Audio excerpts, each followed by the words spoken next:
I work within the Ansell Chemical Guardian department, and it's my job primarily to use the data generated from this lab and others within Ansell to be able to find the best products suitable for our customers. So this is our Gas Chromatograph-Flame Ionisation Detector, or GC-FID for short.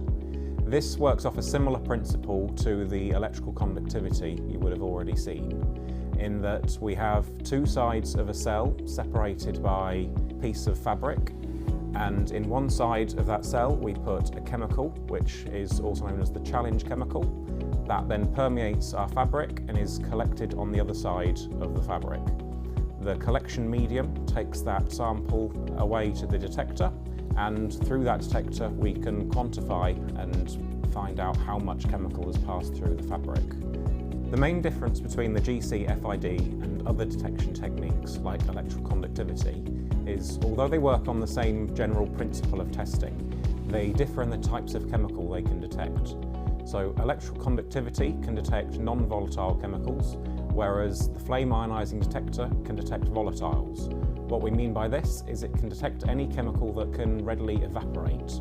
So after a chemical has permeated the fabric, it will evaporate into the nitrogen stream, and this will be taken away to the detector for quantification. There are a number of permeation standards that can be adhered to when performing a standard permeation test.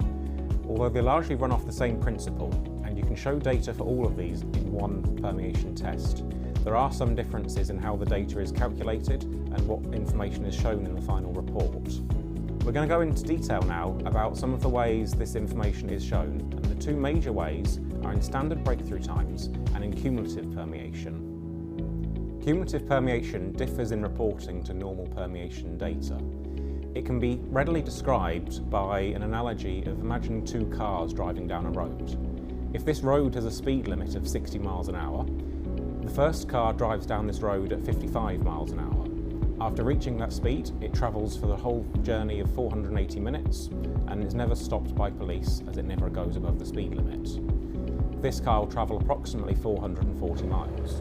Now imagine a second car along the same road, quickly accelerating to 80 miles an hour. Once it goes above this 60 mile an hour limit, it's stopped by police and its journey ends.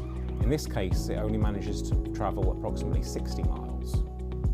If we relate this analogy back to permeation, if we imagine the two cars as the two permeation tests, and we imagine the speed limit down the road as the permeation breakthrough limit of 1 microgram per centimetre squared per minute, we can see from this data that the first car, although didn't reach the speed limit, permeated far more overall than the second car, which broke the speed limit and was stopped.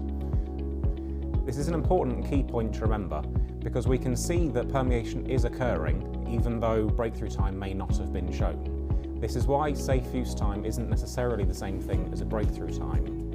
Cumulative permeation is useful in this case because the car or the glove under test, which wasn't stopped throughout the test, did show permeation. Cumulative permeation will show this permeation overall.